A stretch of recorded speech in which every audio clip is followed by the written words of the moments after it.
Welcome to F online classes. आज का हमारा सब्जेक्ट साइंस है और क्लास 8 का चैप्टर नंबर 2 हम ले रहे हैं माइक्रो ऑर्गेनिज्म। और इस चैप्टर का पार्ट 2 है। इससे प्रीवियस क्लास में पार्ट 1 के अंदर हम इससे पहले जो है दे चुके हैं। इसके अंदर पार्ट 1 जो है, अब इसका जो है पार्ट 2 जो है हम ले रहे हैं, जिसके अंदर हम जो आज का जो टॉपिक है हमारा स्ट्रक्चर ऑफ बैक्टीरियल सेल। हम इसके अंदर बैक्टीरियल सेल के स्ट्रक्चर के बारे में हम देखेंगे। हमने एक रफ डायग्राम बनाया है, इसे देखेंगे गौर से, जो कि आपकी बुक के अंदर पेज नंबर 21 पर मौजूद है। तो देखेंगे क्या होता है। एक आपने देखा ओवल शेप है, ठीक है। इसके अंदर क्या है, इसकी टू लेयर होती हैं, एक इनर लेयर होती है, एक आउटर लेयर होती है। इनर लेयर जो होती है वो सेल मेम्ब्रेन कहलाती है और जो आउटर लेयर होती है सेल वॉल कहलाती है। क्या है, इनर जो है सेल मेम्ब्रेन और आउटर जो है सेल वॉल। और इसके अंदर एक क्या है, लिक्विड होता है जिसे हम साइटोप्लाज्म कहते हैं। एक ऐसा होता है कोलॉइडल, विस्कस और ग्रेनुलर नेचर होता है जो साइटोप्लाज्म है, ठीक है। फिर इसके बीच में जो है आप इसके देखेंगे लगभग एक मटेरियल आपको दिखेगा, नजर आ रहा है, जो कि क्या है, क्रोमोसोम। क्रोमोसोम वैसे तो किसके अंदर होता है, न्यूक्लियस के अंदर होता है, मगर इसके अंदर न्यूक्लियस जो होता है एब्सेंट होता है। जो न्यूक्लियस का जो मटेरियल होता है वो इसके अंदर ऐसे ही पड़ा हुआ होता है, इसके लगभग मिडिल में ही ऐसे फ्लोट करता होता है। क्या है वो, क्रोमोसोम। इसका एक पर्टिकुलर न्यूक्लियस नहीं है, क्योंकि न्यूक्लियस होता तो उसकी बाउंड्री होती, फिर उसके अंदर क्रोमोसोम होता, मगर इसके अंदर न्यूक्लियस नहीं है। जो मटेरियल है वो ऐसे ही पड़ा हुआ है, जो इसका क्या है, क्रोमोसोम जैसे हम कहते हैं, ये जेनेटिक मटेरियल होता है। और इसकी एक आपको टेल लाइक स्ट्रक्चर जो नजर आ रहा है, ये क्या है, फ्लैजिला, जो कि इसे मूवमेंट में हेल्प करता है। तो अब देखेंगे, अब इसके स्ट्रक्चर के अंदर कुछ देखेंगे। जो सेल वॉल क्या होती है, सेल वॉल किस तरीके का काम करती है, रिजिड होती है, बहुत ज़्यादा मजबूत होती है, और ये बैक्टीरियल सेल को प्रोटेक्शन मतलब सुरक्षा प्रोवाइड करती है। साइटोप्लाज्म हमने बताया ये colloidal, viscous and granular nature होता है, और इसके अंदर लगभग जो है 70 to 85% वाटर होता है।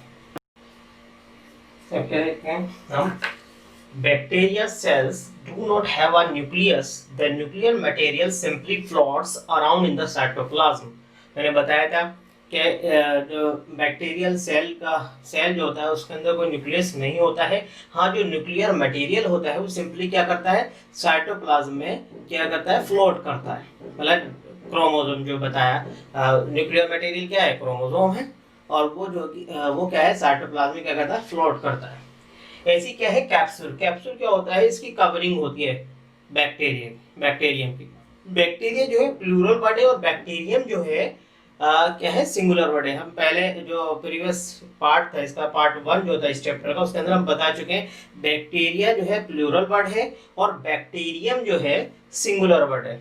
तो कैप्सूल जो होता है मेम्ब्रेन कवरिंग होता है किसका, बैक्टीरियम का। ये क्या होता है, एक तरह की कवरिंग होती है। फ्लैजिला क्या करता है, हेल्प्स इन मूवमेंट। क्या करता है, हेल्प्स इन मूवमेंट। उसे जो भी इन्वायरमेंट होता है उसके अकॉर्डिंग उसे वहां पर जो है हेल्प करता है मूवमेंट में, उसके स्विमिंग में, जो भी है। हम देखते हैं, अभी हम देख रहे थे स्ट्रक्चर ऑफ बैक्टीरियल सेल। अब नेक्स्ट टॉपिक हमारा नेक्स्ट क्या है, न्यूट्रिशन, मतलब पोषण। क्या है, most of the bacteria are heterotrophic. ज्यादातर जो बैक्टीरिया क्या है, हेटेरोट्रॉफिक होते हैं, मतलब वो दूसरे पे डिपेंड करते हैं, ठीक है। अब जैसे कि इसके अंदर क्या होता है, एक एग्जांपल है सेप्रोप्स। ये क्या होते हैं, सेप्रोप्स होते हैं। बैक्टीरिया का कैसा हेटेरोट्रॉफिक नेचर है, सेप्रोप्स। सेप्रोप्स किसे कहते हैं, bacteria that live of dead और ऑर्गेनिक मैटर। ये किस पे डिपेंड करता है, डेड मतलब मृत, और क्या है, ऑर्गेनिक मैटर पर ये क्या है, डिपेंड करता है अपने न्यूट्रिशन के लिए। दूसरा क्या है इसका, हेटेरोट्रॉफिक पैरासाइट्स जो होते हैं। हेटेरोट्रॉफिक पैरासाइट्स नेचर जो होता है बैक्टीरिया का, क्या होता है, दो तरीके का होता है। पैरासाइट आप कहते हैं जो दूसरे की बॉडी के अंदर है, ठीक है। तो उस न्यूट्रिशन को क्या बोलते हैं, पैरासिटिक न्यूट्रिशन कहते हैं। तो इसके अंदर क्या होता है, जो हेटेरोट्रॉफिक पैरासाइट जो है बैक्टीरिया जो है वो दो तरीके का होता है। एक डिजीज कॉजिंग होता है। क्या होता है, डिजीज कॉजिंग। जो हेटेरोट्रॉफिक पैरासाइटिक नेचर जो है बैक्टीरिया क्या है, डिजीज कॉजिंग हो सकता है या नॉन डिजीज कॉजिंग भी हो सकता है। मतलब जो पैरासाइट नेचर जो है बैक्टीरिया का, या तो वो अपने होस्ट को जिसकी बॉडी पर वो डिपेंड कर रहा है, या तो उसके अंदर डिजीज कॉज करेगा, या ऐसा होता है उसके लिए हेल्पफुल भी हो सकता है। मतलब पैरासाइट इन नेचर जो है बैक्टीरिया का दो तरीके से हो सकता है, या तो वो उसके अंदर बीमारी पैदा कर सकता है या उसे फायदा पहुंचा सकता है। तो पैरासाइट इन नेचर जो होता है बैक्टीरिया का, या तो डिजीज कॉजिंग हो सकता है या नॉन डिजीज कॉजिंग हो सकता है।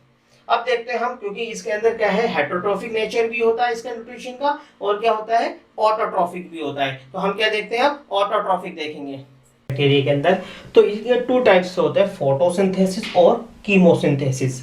फोटोसिंथेसिस जिन जिन बैक्टीरिया में होते हैं कुछ एग्जांपल दिए गए हैं, जैसे कि ग्रीन बैक्टीरिया, पर्पल बैक्टीरिया या साइनोबैक्टीरिया।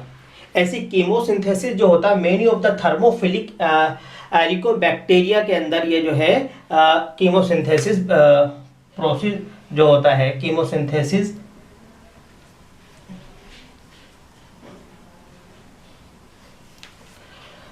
जो होता है, ये प्रोसेस है ऑटोट्रॉफिक के, जिस जो दो तरीके से जो है बैक्टीरिया के अंदर होता है, जो उसके न्यूट्रिशन जो है, एक तो फोटोसिंथेसिस होता है, दूसरा कीमोसिंथेसिस होता है। और फोटोसिंथेसिस किस किस बैक्टीरिया के अंदर होता है उसके कुछ एग्जांपल दिए गए हैं, जैसे कि ग्रीन बैक्टीरिया, पर्पल है और साइनो बैक्टीरिया है। और कीमोसिंथेसिस जो होता है many of the thermophilic archaeo bacteria के अंदर होता है। ये था ऑटोट्रॉफिक न्यूट्रिशन, जो कि किसके अंदर होता है, बैक्टीरिया के अंदर होता है। अब हम बैक्टीरिया की क्या है रिप्रोडक्शन देखेंगे। अब देखेंगे बैक्टीरिया के अंदर रिप्रोडक्शन जो होता है टू टाइप्स होता है, एसेक्सुअल रिप्रोडक्शन होता है, सेक्सुअल रिप्रोडक्शन होता है। एसेक्सुअल रिप्रोडक्शन जो कि सेम पेरेंट के अंदर ही उसी एक ही पेरेंट से जो है उसके डॉटर सेल्स बन जाते हैं, उसके ऑफस्प्रिंग क्या है, सेम डॉटर सेल उसके बनते हैं। और सेक्सुअल रिप्रोडक्शन में क्या होता है, इसमें टू पेरेंट्स का क्या होता है, इन्वॉल्वमेंट होता है।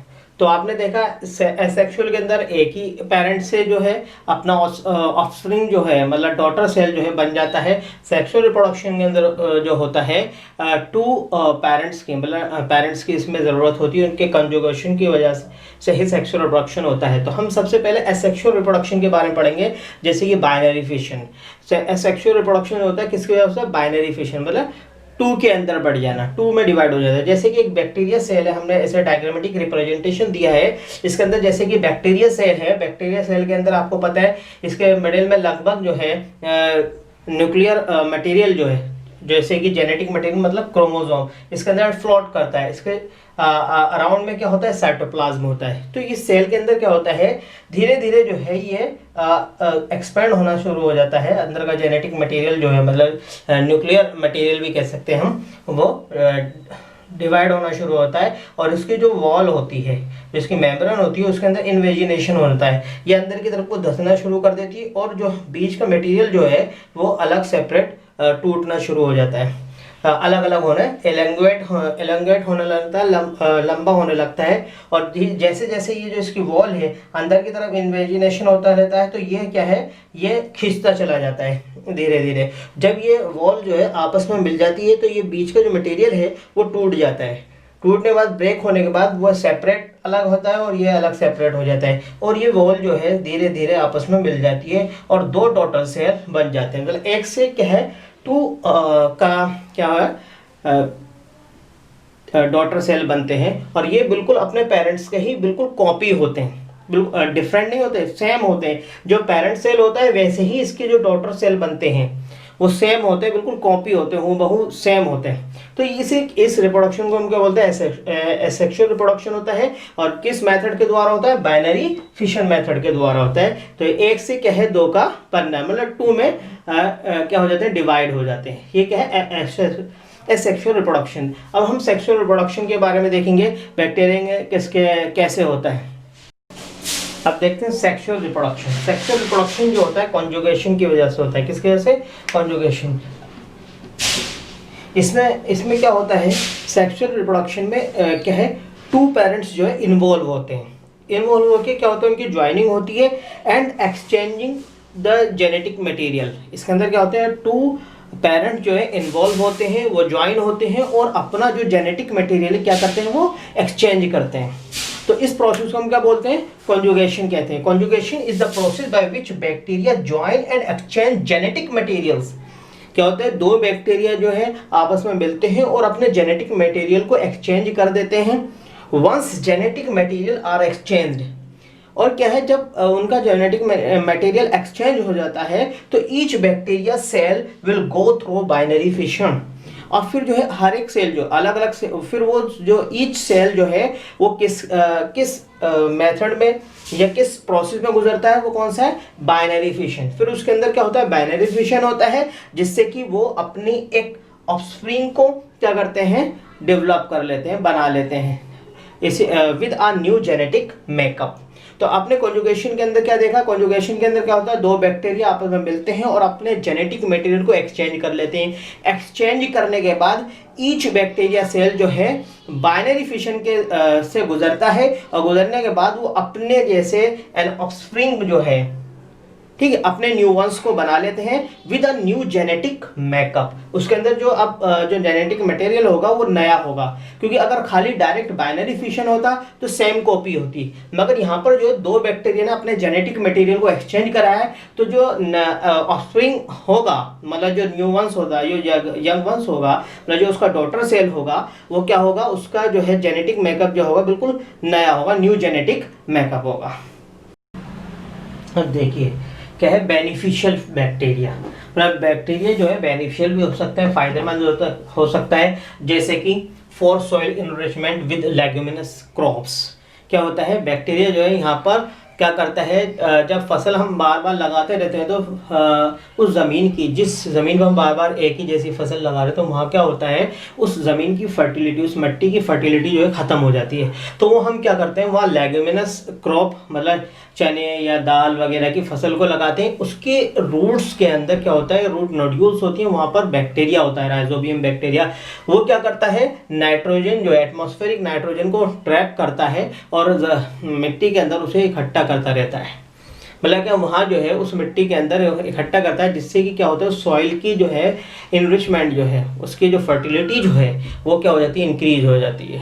तो एक तरीके से क्या है, बैक्टीरिया क्या है, बेनिफिशियल है, या फॉर प्रिजर्वेशन बाय पिकलिंग, या फॉर फर्मेंटेशन प्रोसेस जो होता है, ठीक है, जैसे हमने सिरका वगैरह बना रहे हैं, या कोई ऐसी चीज़ बना रहे हैं जिसके अंदर हम बैक्टीरिया के द्वारा उसमें ग्रो करा के उसे, जैसे सिरका है, जो विनेगर होता है, वो कैसे किया जाता है, जैसे कि आप शुगर कैन का विनेगर लेंगे या जामुन का सिरका लेंगे, तो उसे कैसे तैयार किया जाता है, उसके अंदर बैक्टीरिया ग्रो कराए जाते हैं, उस प्रोसेस को हम क्या बोलते हैं, फर्मेंटेशन कहते हैं। तो उससे क्या है, क्योंकि वो सिरका जो है, जिसे हम इंग्लिश में क्या है, विनेगर कहते हैं, वो बहुत ज़्यादा जो है फ़ायदेमंद होता है ह्यूमन बॉडी के लिए। इस तरीके से क्या है, for decomposition of organic waste, जब कोई ऑर्गेनिक वेस्ट होता है, या कोई एनिमल है या प्लांट है जो मृत हो जाता है, मर जाता है, तो उस पर ये ग्रो करके उसे क्या करते हैं, डिकम्पोज करते हैं, बिल्कुल ख़त्म कर देते हैं, ठीक है। अब इसी के देखिए, बेनिफिशियल तो हमने उसके बेनिफिट्स बताया, क्या बैक्टीरिया किस तरीके से जो है बेनिफिशियल है। इसी तरीके से बैक्टीरिया हार्मफुल भी होता है, जैसे कि बैक्टीरिया पैरासाइट्स, बैक्टीरियल पैरासाइट जो होता है, that cause disease called pathogens.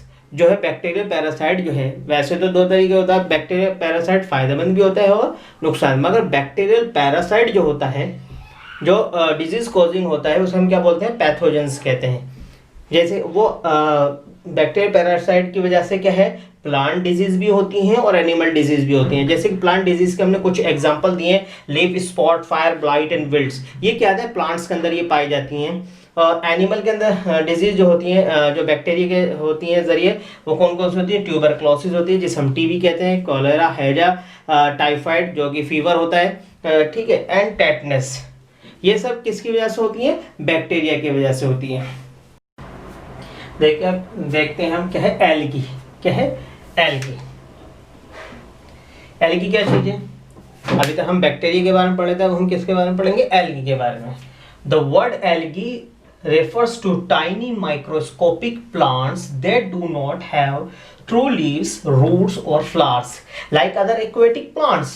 तो ये जो वर्ड है एल्गी जो है, किससे रेफर किया गया है, टाइनी माइक्रोस्कोपिक प्लांट से, मतलब बहुत ही छोटे माइक्रोस्कोपिक प्लांट से क्या है, ये रेफर किया गया है। इसके अंदर ना तो कोई पत्ती होती है, ना ही रूट होती है, और ना ही इसके अंदर फ्लावर्स होते हैं, जैसे कि अदर एक्वेटिक एनिमल, वो एक्वेटिक प्लांट जो होते हैं। क्या है, देखते हैं इसकी। एल्गी पता चल गई, एक क्या है, प्लांट्स से रेफर कर रहे हैं। क्या है, ये प्लांट है। क्यों प्लांट है? क्योंकि अपना खाना जो है खुद बनाती है। इसके अंदर ग्रीन पिगमेंट मतलब क्लोरोफिल इसके अंदर मौजूद होता है, तो इसलिए इसे प्लांट से रेफर किया। मगर प्लांट्स की तरह नहीं लगती, जैसे अदर एक्वेटिक प्लांट होते हैं उनके अंदर ना लीफ, कि बहुत सारे ऐसे प्लांट्स होते हैं जो एक्वेटिक, उनमें लीव्स वगैरह या रूट्स वगैरह जो होते हैं ट्रू या फ्लावर उसके अंदर नहीं होते हैं। इसी तरीके से एल्गी के अंदर भी नहीं होते। हाँ, इसके अंदर क्या होता है, फोटोसिंथेसिस प्रोसेस होता है अपने खाना बनाने के लिए, क्योंकि इसके अंदर क्या होता है, क्लोरोफिल पिगमेंट जो है वो मौजूद होता है। अब देखते हैं एल्गी ग्रोथ। एल्गी ग्रोथ कहाँ होती है? Algae growth is a natural occurrence in all water bodies. क्या है, इसके जो है नेचुरल प्राकृतिक तौर पर ही क्या है ग्रो कर जाती है। और जितनी भी पानी की जो चीज़ें हैं, चाहे वो तालाब हो, चाहे वो नदी हो, या कोई क्या कहते हैं आपका टैंक हो, उस वहाँ पर ये जहाँ पर पानी के मौजूद रहता है, जहाँ पानी इकट्ठा रहता है, तो वहाँ ये जो है ग्रो कर जाती है नेचुरली। तो नेचुरली ऑकरेंसेस की ग्रोथ का। अब बात हम करते हैं size and structure. Algae can be single cellular. क्या है, algae can be single cellular और मल्टी सेलुलर। एल्गी जो है सिंगुलर सेलुलर भी हो सकती है, सिंगल मतलब एक सेल की, और मल्टी सेलुलर बहुत सारे सेल्स की मतलब मैनी सेल्स की भी हो सकती है। दे मे रेंज फ्रॉम 1.0 माइक्रोन। क्या है, इसका जो साइज कहाँ से स्टार्ट है, 1.0 माइक्रोन से साइज है, to multicellular 1.0 micron in size to multicellular giant seaweeds. जो गैंड सी बहुत बड़ी जो सीवीड्स जो है एल्गी जो है उस वो क्या है, मल्टी सेलुलर है, जैसे कि kelps which are up to 60 metre long, मतलब 1.0 माइक्रोन से लेकर, क्योंकि सिंगुलर सेलुलर होगी 1.0 है, और मल्टी सेलुलर एल्गी तक, मतलब उसका एग्जांपल है क्या है, सीवीड्स जैसे कि कैल्स। इसका लेंथ जो है, इसका साइज क्या है, 60 मीटर लॉन्ग है, 60 मीटर लॉन्ग है। तो 1.0 माइक्रोन से लेकर 60 मीटर लॉन्ग जो है लगभग जो है इसका साइज हो सकता है। अब इसके अंदर हम देखते हैं टाइप्स ऑफ एल्गी। अब देखेंगे types of algae. Types of algae क्या है, आप देखते हैं एक बार क्या क्या होता है। जैसे कि ब्लू ग्रीन एल्गी है, रेड एल्गी है, ब्राउन एल्गी है, ग्रीन एल्गी है। अब जिसमें कि क्या है, हमने कुछ एग्जांपल भी दिए हैं एल्गीज के। जैसे कि ब्लू ग्रीन एल्गी जो है, इसे हम साइनोबैक्टीरिया के नाम से भी जानते हैं, टेक्निकली इसे साइनोबैक्टीरिया के नाम से जानते हैं। एग्जांपल इस ब्लू ग्रीन एल्गी के हैं, नॉस्टॉक है, ओसिलेटोरिया है, एनाबेना है। ये किसके एग्जाम्पल हैं, ब्लू ग्रीन एल्गी के। अब रेड एल्गी देख लेते हैं। वैसे तो हमने एल्गी बताई आपको, ब्लू ग्रीन एल्गी होती है, रेड एल्गी होती है, ब्राउन एल्गी होती है और ग्रीन एल्गी होती है। तो ब्लू ग्रीन का आपने बता दिया हमने, क्या है, इसे हम टेक्निकली किस नाम से जानते हैं, साइनोबैक्टीरिया के नाम से जानते हैं। इसके एग्जाम्पल क्या है, नॉस्टॉक, ओसिलेटोरिया, एनाबेना। फिर इसके बाद क्या है, रेड एल्गी। रेड एल्गी क्या है, किसकी वजह से रेड नजर आती है, इसके अंदर रेड पिगमेंट होता है, इसके अंदर क्या रेड पिगमेंट प्रेजेंट होता है, जिसकी वजह से ये रेड एल्गी कहलाती है। इसकी कुछ स्पीसीज भी हैं, जैसे कि पर्पल एल्गी, माओ एल्गी एल्गी है, ऑरेंज एल्गी है, येलो, इवन येलो कलर में भी होती है। ये कौन सी किसकी स्पीसीज है, ये रेड एल्गी की कुछ स्पीसीज हैं। कौन कौन सी, पर्पल है, माओ है, ऑरेंज है और इवन येलो भी इसकी जो है स्पीसीज है, किसकी, रेड एल्गी की। अब इसके एग्जाम्पल क्या है, रेड एल्गी के क्या है, कोरोलाइन है, सीवीड है, कोरोलाइन एल्गी है और पॉलीसिफोनिया। ये किसके एग्जाम्पल्स हैं, रेड एल्गी के एग्जाम्पल है। अब आता है डायटम्स। डायटम्स जो एल्गी है वो क्या है, यूनिसेलुलर है। ये क्या है, किस तरह की होती है, गोल्डन ब्राउन कलर की होती है, ठीक है, इसका कलर। और इसकी जो ये इसका डिस्टिंक्ट ब्यूटीफुल सेल वॉल होता है फ्रॉम सिलिका। इसका जो सेल वॉल होता है किसका होता है, सिलिका होता है, बिल्कुल डिस्टिंक्ट होता है। और क्या है, ग्रीन एल्गी, आप जानते हैं सभी ग्रीन एल्गी। तो अब आपने देखा कि हमने टाइप्स ऑफ एल्गी के बारे में बता दिया। अब इसके बाद जो है हम एल्गी के बेनिफिशियल और हार्मफुल के बारे में जानेंगे कि एल्गी किस तरीके से बेनिफिशियल होती है और हार्मफुल होती है। अब क्या देखते हैं, beneficial algae. Algae is the major food of fish and thus indirectly of many other animals. क्या है, एल्गी जो है फिश का मेजर फूड है, सबसे ज़्यादा जो है क्या है, मछलियाँ इसे खाती हैं, और इनडायरेक्टली अगर देखा जाए तो मैनी अदर एनिमल्स का क्या है, ये फूड है। So a keystone in the aquatic food chain of life. जो aquatic food chain of life है उसका ये की स्टोन है, मील का पत्थर साबित होती है, क्योंकि क्या है फिशेस का भी मेजर फूड है और इनडायरेक्टली और अदर एनिमल्स का भी क्या है ये फूड है। तो ये क्या है की स्टोन का काम करती है किसके अंदर, एक्वेटिक फूड चेन के अंदर। तो इसलिए बहुत ज़्यादा इंपॉर्टेंट है, बेनिफिशियल है एल्गी। अब इसके चलते हम देखते हैं harmful algae. Algae is not always useful. Algae हम ये नहीं कह सकते हमेशा जो है वो फायदेमंद होती है। It can cause problems bye fouling beaches and making drinking water poisonous for the growth of marine life. क्या होता है इसके अंदर बहुत ज़्यादा, इसकी वजह से क्या होता है बहुत सारी परेशानियां हो जाती है, जैसे कि fouling beaches and making drinking water poisonous. इसके अंदर क्या बहुत ज़्यादा स्मेल आने लगती है जब ज़्यादा ये एक्सेस ग्रो हो जाती है। तो उसमें क्या हो जाता है वो जो बीचेस हैं, जो किनारे हैं, जो उसके अंदर बहुत ज़्यादा स्मेल आने लगती है और वहाँ जो है जितने भी मैरिन लाइफ, जो वहाँ का पानी जो होता है पॉइजनस हो जाता है। क्या हो जाता है, पॉइजनस हो जाता है, जिसकी वजह से वहाँ की जो मैरिन लाइफ है वो ज़्यादा उसके अंदर बहुत दिक्कत आ जाती है और वो पानी जहरीला हो जाता है कि पॉइजनस हो जाता है, इतनी ज़्यादा ग्रो कर जाती है ये। और क्या होता है जब ये बहुत ज़्यादा पानी की सतह पर ग्रो कर जाती है तो उसके अंदर जो ऑक्सीजन जो है नहीं जा पाता है, जिसकी वजह से जो उसके अंदर एक्वेटिक एनिमल जो होते हैं या एक्वेटिक प्लांट जो होते हैं उन्हें बहुत ज़्यादा दिक्कत हो जाती है। जब ऑक्सीजन नहीं जाएगा तो वहाँ कार्बन डाइऑक्साइड की मिकदार ज़्यादा होती चली जाएगी, वो जो वाटर जो है वो क्या हो जाता है ख़राब हो जाता है, पॉइजनस हो जाता है, जिसकी वजह से जो है मैरिन लाइफ जो है बहुत ज़्यादा डिस्टर्ब हो जाती है और वहाँ का जो पानी जो है बहुत ज़्यादा पॉइजनस हो जाता है। अगर ये क्या, अगर हम तालाब वगैरह को समय पर साफ़ ना करें या आसपास का उसका नहीं साफ़ करें या अपने कुएं वगैरह साफ़ ना करें तो वहाँ एल्गी जो है ज़्यादा ग्रो कर जाती है, जिसकी वजह से पानी जो है वहाँ सड़ने लगता है। तो इसलिए वहाँ सफाई बहुत ज़रूरी होती है। तो एल्गी जो है ऐसा नहीं है फ़ायदेमंद है, हार्मफुल भी है। अगर उसका एक्सेस जो है, अगर वो ज़्यादा जो है क्या हो जाती है, ग्रो कर जाती है, क्या कर जाती है, ग्रो कर जाती है। Some algae become poisonous and pollute the water. कुछ एल्गी ऐसी होती हैं पॉइजनस होती हैं और पानी को क्या करें, गंदा कर देती है। Bacteria feeding on dead algae multiply rapidly and consume a lot of dissolve oxygen. और इसके अंदर क्या होता है, जो एल्गी जो होती है क्या उसे जब उसके ऊपर बैक्टीरिया ग्रो कर जाते हैं, डेड एल्गी के ऊपर जब बैक्टीरिया ग्रो कर जाते हैं तो वो बहुत जल्दी से क्या करते हैं, रैपिडली क्या करते हैं, वो अपनी ग्रोथ जो है बढ़ाते करते रहते हैं, मल्टीप्लिकेशन होती रहती है, जिसकी कारण क्या होता है जो वहाँ का जो डिजोल्व ऑक्सीजन है पानी का वो जो है बैक्टीरिया कंज्यूम करता रहता है, जिसके चलते क्या होता है फिशेज जो है मर जाती हैं, अदर एक्वेटिक एनिमल भी क्या हो जाते हैं, खत्म हो जाते हैं। क्योंकि क्या है जब एल्गी डेड होगी उस एल्गी डेड के ऊपर, मृत एल्गी के ऊपर यार बैक्टीरिया ग्रो करेंगे और बैक्टीरिया ग्रो होंगे तो क्या करेंगे वो उसे तो लेंगे ही, उसे एल्गी को इस्तेमाल करेंगे ही अपने न्यूट्रिशन के तौर पे। और दूसरा क्या है वहाँ जो पानी के अंदर जो डिजोल्व ऑक्सीजन है उसे भी कंज्यूम करेंगे, जिसके चलते क्या होगा जो फिशेज वगैरह उसे ऑक्सीजन नहीं मिलेगी सही प्रॉपर अमाउंट में, तो जिसके चलते फिशेज जो है मर जाएंगी और अदर एक्वेटिक एनिमल भी जो है उससे क्या होंगे, मर जाएंगे, क्योंकि उन्हें ऑक्सीजन नहीं मिलने, क्योंकि हर जानदार को क्या ऑक्सीजन की ज़रूरत होती है। तो ये क्या है, एल्गी जितनी ही बेनिफिशियल है उतनी हार्मफुल भी होती है, क्योंकि कुछ एल्गी जो है पॉइजनस भी होती हैं और क्या होती हैं वो पानी को पॉल्यूट कर देती हैं। तो इसलिए ये हमारा एल्गी का था। अब हम देखेंगे फंजाई के बारे में देखेंगे। फंजाई क्या है, fungi are group of organisms and micro organisms. क्या है ये ग्रुप ऑफ ऑर्गेनिज्म और माइक्रो ऑर्गेनिजम्स है that are classified within their own kingdom. इसकी अपनी ही किंगडम होती है।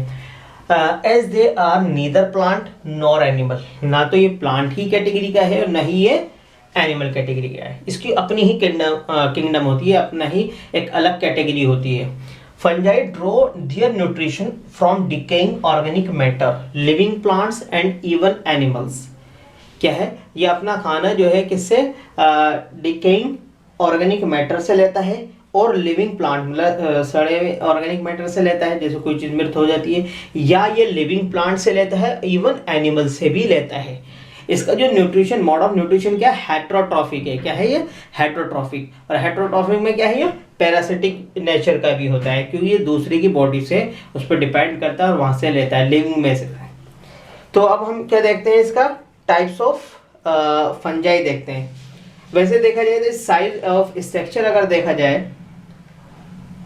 इसके अंदर क्या होता है, ये सिंगल क्या होता है, हाइफा होता है, और जो बहुत सारे हाइफा जो है make of tangled web called mycelium. जो नंबर ऑफ हाइफा जो है मिलकर क्या बनाते हैं, एक वेब बना लेते हैं, टैंगल्ड वेब बना लेते हैं, जैसे कि हम क्या बोलते हैं, माइसीलियम कहते हैं।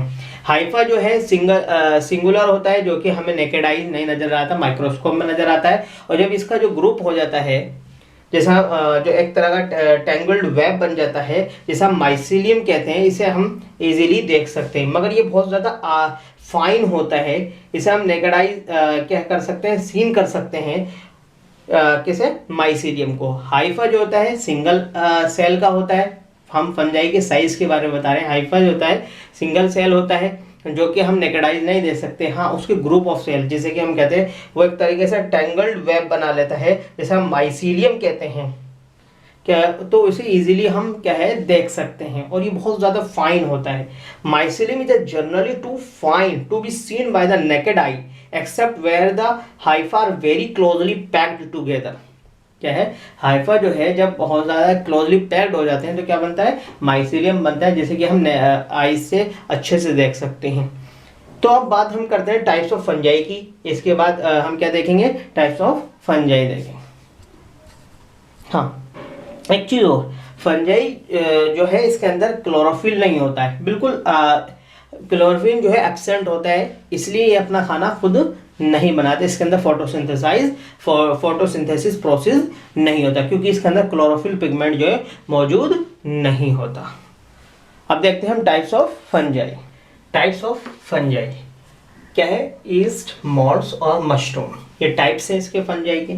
ईस्ट कौन सी होती है, yeast are tiny unicellular fungi which vary in size and shape. क्या है, जो ईस्ट जो है टाइनी यूनिसेलुलर फंजाई है, जो कि वेरी करती है साइज और शेप के अंदर।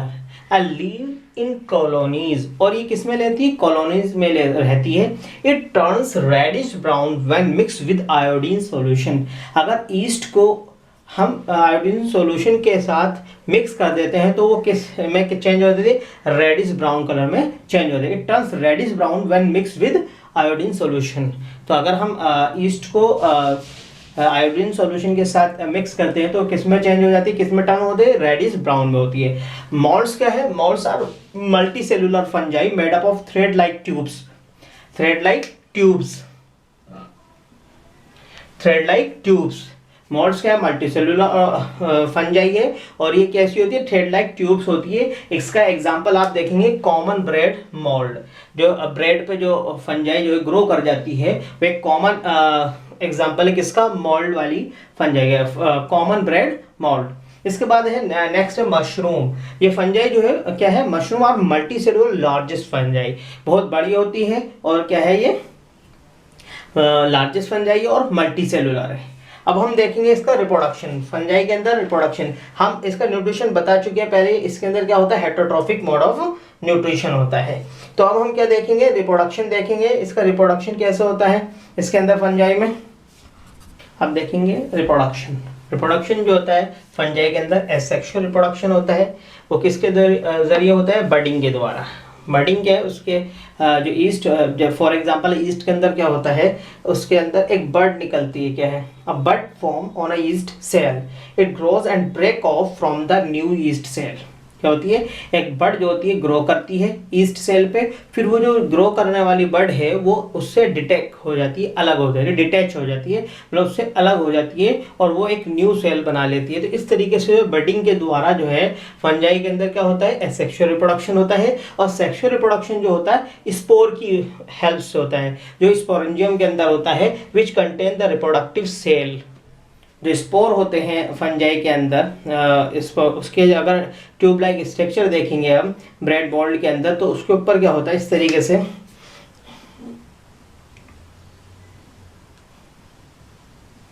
ये एक स्पोरेंजियम होता है, एक बैग लाइक स्ट्रक्चर होता है, इसमें स्पोर्स फिल होते हैं। तो ये क्या होते हैं, स्पोर जो होते हैं क्या होते हैं, रिप्रोडक्टिव सेल होते हैं। तो इसके जरिए जो है, इसी के थ्रू जो है सेक्सुअल रिप्रोडक्शन होता है।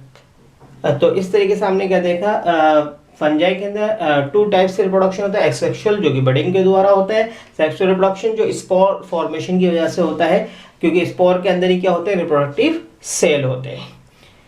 अब देखते हैं हम बेनिफिशियल ऑफ फंजाई और हार्मफुल ऑफ फंजाई।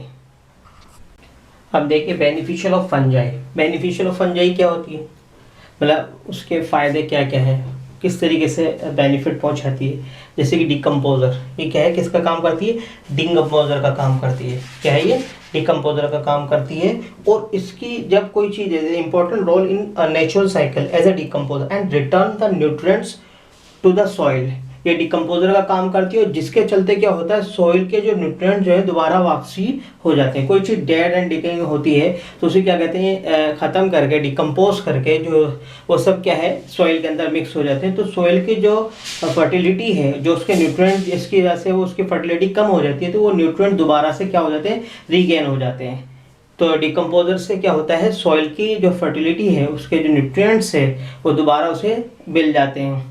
दूसरे क्या है, फंजाई से प्रोवाइड एंटीबायोटिक्स। क्या है, हम फंजाई की हेल्प से क्या बनाते हैं, ये क्या एंटीबायोटिक्स बनाते हैं, जैसे कि पेनिसिलिन एग्जाम्पल है। और हम इससे देख सकते हैं fermenting ability of fungi. Fermenting ability of fungi से क्या है, हम किस चीज़ को तैयार करते हैं, manufacturing of bread, cake and biscuit etc। बहुत सारी चीज़ें जो हम किसकी मदद से बना सकते हैं, फर्मेंटेशन वाले प्रोसेस से ऑफ फंजाई के। अब इसी तरीके से हम देखेंगे हार्मफुल ऑफ फंजाई। फंजाई क्या है, हार्मफुल भी होती है, it can cause human disease. ये क्या है, ह्यूमन डिजीज भी कॉज कर सकती है, जैसे कि एथलीट फूट जो डिजीज होती है एथलीट फूट के अंदर। और दूसरी क्या है, रिंग वॉर्म। और बहुत सारी डिजीज हैं जो कि होती हैं। इसी तरीके से प्लांट्स के अंदर भी डिजीज होती हैं फंजाई के उससे, जैसे कॉर्न स्मार्ट या पोटैटो ब्लाइट etc। ये क्या है, डिजीज हैं जो कि फंजाई के कारण होती हैं। देखिए चैप्टर आपका कंप्लीट हो जाता है। इसके अंदर से हमने लास्ट के 3 पेज जो है, पेज नंबर 28, 29, 30 जो ओमिट किया है, और उसके बाद हमने कुछ आपको होमवर्क दिया है। Do question number 1 to 11 at page number 31। Page number 31 पे क्वेश्चन दिए गए हैं। वैसे तो आपको 1 to 14 दिए गए हैं, मगर आपको कितने करने हैं, 1 to 11 क्वेश्चन जो है अपनी सेपरेट कॉपी, जो साइंस की कॉपी बनी हुई है उसके अंदर ही आपको ये क्वेश्चन करने हैं अच्छे से। और इस वीडियो को अच्छे से देखेंगे और समझेंगे। और इस चैप्टर की रीडिंग बहुत ज़रूरी है, रीडिंग ज़रूर करेंगे, ताकि आपको इस वीडियो को देखकर जो रीडिंग करेंगे तो आपको चैप्टर समझ में आएगा अच्छे से। तो रीडिंग करना बहुत ज़रूरी होता है, तो इसलिए आप चैप्टर को अच्छे से रीड करेंगे केयरफुली। और जो हमने आपको होमवर्क दिया है question number 1 to 11 at page number 31, इसे आपको अपनी कॉपी के अंदर करना है। Thank you.